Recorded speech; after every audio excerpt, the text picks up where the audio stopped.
আল্লাহুম্মা সাল্লি আলা মুহাম্মদ ওয়া আলা আলে মুহাম্মদ। বিসমিল্লাহির রহমানির রহিম। নাহমাদুহু ওয়া নুসাল্লি আলা রাসূলিহিল করিম।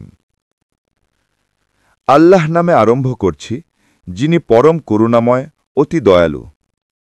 অসংখ্য দুরুদ, সালাত ও সালাম বর্ষিত হোক নূরনবী হুজুর পাক সাল্লাল্লাহু আলাইহি ওয়াসাল্লাম ও তার পবিত্র আহলে বায়ত পরিবার আলাইহিসসালাম ও শুহাদায়ে কারবালাদের কদমে, এবং মকবুল সাহাবায়ে কেরাম ও আউলিয়ায়ে কেরামদের প্রতি। নামাজের বিনিময়ে বেতন নেওয়া এবং চুক্তি করে ওয়াজ করে টাকা নেওয়া হারাম। আসুন পবিত্র কোরআন শরীফের আলোকে বিস্তারিত আলোচনা করি। ফাইদা কুদিয়াতিস সলাতু ফান্তাশিরু ফিল আরদি ওয়াবতাগু মিন ফাদলিল্লাহি ওয়াযকুরুল্লাহা কাসীরান লাআল্লাকুম তুফলিহুন। অর্থ, অতঃপর নামাজ সমাপ্ত হলে তোমরা রিজিকের সন্ধানে পৃথিবীতে ছড়িয়ে পড়ো এবং আল্লাহর অনুগ্রহ তালাশ করো ও আল্লাহকে অধিক স্মরণ করো, যাতে তোমরা সফলকাম হও। সূরা আল জুমুয়া, আয়াত নম্বর 10। ইত্তাবিউ মাল্লা ইয়াসআলুকুম আজরান ওয়া হুম মুহতাদুন।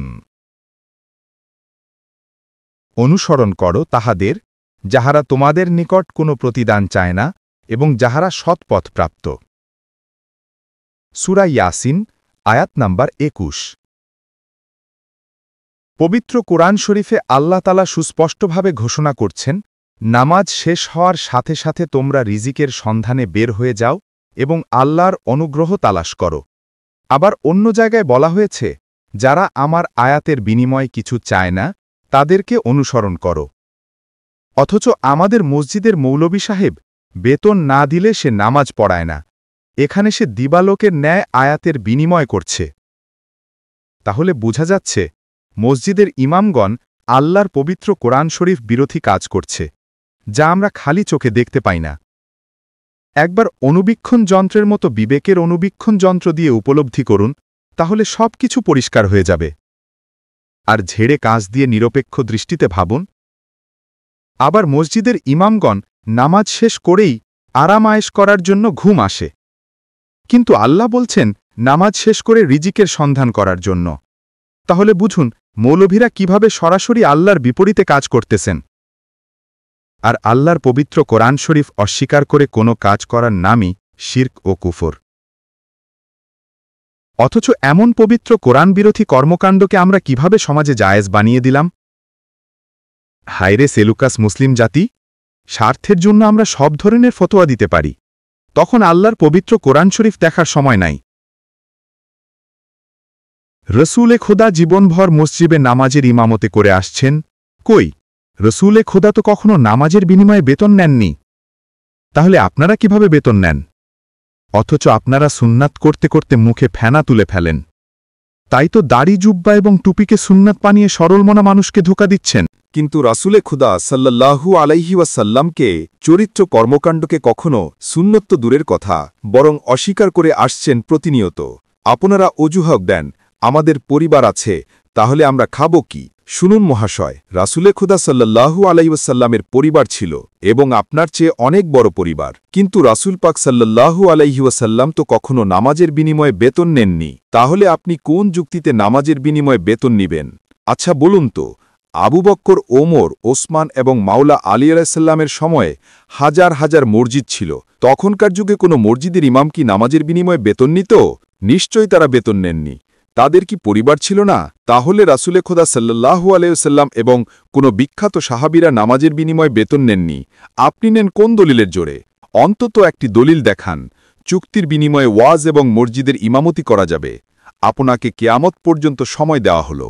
রাসূল পাক সাল্লাল্লাহু আলাইহি ওয়াসাল্লামের সম্পূর্ণ হায়াতে জিন্দেগি 63 বছর এবং 4 খলিফার শাসনামল, অর্থাৎ 30 বছর মুসলিম জাতি মসজিদের ইমামদের কোনো বেতন ছিল না, কারণ তারা নামাজের বিনিময়ে টাকা নেওয়াকে হারাম জানত। তাই তারা নামাজের বিনিময়ে টাকা নেননি এবং কেউ টাকা দেননি। তাহলে এর চেয়ে সুস্পষ্ট জঘন্য বিদাত আর কি হতে পারে? 4 খলিফা পর্দা নেওয়ার পর মুয়াবিয়া জোর করে ক্ষমতা দখল করে নেয়। তারপর মুয়াবিয়া মসজিদের মিম্বরে দাঁড়িয়ে খুতবায় মাওলা আলী আলাইহিসসালামকে গালাগালি করার জন্য সরকারিভাবে উচ্চ বেতনের বিনিময়ে ইমাম নিয়োগ দেন। এইসব অর্থ দুনিয়া লোভী আলেম সমাজ তখন মোয়াবিয়া নির্দেশে মাওলা আলী আলাইহিসসালামকে গালাগালি শুরু করে, যা দীর্ঘ ১০০ বৎসর বলবৎ ছিল। সেই মোয়াবিয়ার আমল থেকে শুরু হয়েছে নামাজের বিনিময়ে বেতন নেওয়া, এবং তা আজও পর্যন্ত বলবৎ রয়ে গেছে। এমন হাস্যকর চাকরি আর কোথাও খুঁজে পাবেন না ভাই। আমি নামাজ পড়াইছি, এখন আপনারা আমাকে টাকা দেন, তাহলে মৌলবী সাহেব আপনি কখন আপনার নামাজ পড়লেন? করলেন তো মুসল্লিদের চাকরগিরি। আপনার নামাজ পড়ার সময় কোথায় আবার? মুমিন সাহাবীরা ইসলামের দাওয়াত পৌঁছে দেওয়ার জন্য মাসের পর মাস সফর করতেন বিভিন্ন দেশে, কিন্তু তারা কখনো একটি টাকা নেননি। তাহলে আপনি কোন যুক্তির বলে ১ ঘন্টা ওয়াজ করে লক্ষ লক্ষ টাকা নিচ্ছেন মহাশয়? সাহাবীরা তো মাসের পর মাস ওয়াজ করে একটা টাকা নেননি, আর আপনি ১ ঘন্টা ওয়াজ করে ১ থেকে ২ লক্ষ টাকা হাতিয়ে নিচ্ছেন। বাহ, কি চমৎকার আপনাদের অভিনব ধর্ম ব্যবসা! মৌলবী সাহেব, সাহাবীদের পরিবার থাকা সত্ত্বেও কখনো আপনাদের মতো চুক্তির বিনিময়ে ওয়াজ করে টাকা নেননি। সাহাবীরা জানত চুক্তির বিনিময়ে ওয়াজ করে টাকা নেওয়া হারাম, তাই সাহাবীরা মাসের পর মাস ওয়াজ করেও কোনো টাকা নেননি। হে মুসলিম ভাইয়েরা আমার, আপনারা কি ভাবছেন মসজিদে মৌলবীদের বেতন না দিলে তারা বিক্ষোভ মিছিল করবে? আমাদের এক দফা এক দাবি, যতক্ষণ পর্যন্ত আমাদের বেতন দিবেন না ততক্ষণ পর্যন্ত আমরা নামাজ পড়ব না। দেখি আপনারা কেমনে নামাজ পড়েন। এমনটি ভাবনার কোনো কারণ নেই। যদি কখনো এমনটি করে তখন সবাই মিলে ঝিটিয়ে বিদায় করা যাবে। এখন আসি সমাধানের পথে। আচ্ছা, ধরুন বাংলাদেশে আনুমানিক প্রায় ১ কোটির মতো মাদ্রাসা পড়ুয়া ছাত্র, হাফেজ ও আলেম আছে। এরা সবাই কিন্তু কর্মের পাশাপাশি যে কোনো মসজিদে নামাজ পড়বেই, তখন সে ওই ওয়াক্তের নামাজের ইমামতি করবে। যদি এমন লোক পাওয়া না যায়, তখন যে কোনো একজন মুসল্লি নামাজের ইমামতি করবে, কারণ নামাজের ইমামতি করতে মহাবিদ্বান হতে হবে এমন কোনো শর্ত নেই। নামাজ পড়তে মাত্র ২ থেকে ৩টি সূরাই যথেষ্ট, এর বেশি প্রয়োজন নেই, যা আমরা সবাই পারি। মনে রাখবেন, আল্লাহ সবসময় মানুষের অন্তর দেখে, বাহ্যিক কোনো কিছু নয়। প্রতিদিন ১ সূরা দিয়ে নামাজ পড়লে আল্লাহ আপনাকে গালি দিবে না ভাই। বলবে না, এই বেককল তুই প্রতিদিন ১ সূরা দিয়ে নামাজ পড়িস কেন? আমি তো প্রতিদিন ১ সূরা শুনতে শুনতে বিরক্ত হয়ে গেছি। তাহলে আমরা কোন যুক্তিতে আল্লাহ এবং রাসূলে খোদার বিরুদ্ধে গিয়ে বেতন দিয়ে মৌলবী রাখতে হবে? আমরা কি এর জন্য দায়ী নই? অবশ্যই রোজে হাসরের মাঠে এর জন্য জবাবদিহিতা করতে হবে। একটু ভেবে দেখার জন্য বিনীত অনুরোধ করছি। আর মৌলবী সাহেব, আপনি শুধু ধর্মেরই ক্ষতি করছেন না, পাশাপাশি দেশের ক্ষতি হচ্ছে। বিশাল এক জনগোষ্ঠী কর্মক্ষীণ হয়ে দেশের জন্য অস্বস্তিকর অবস্থা।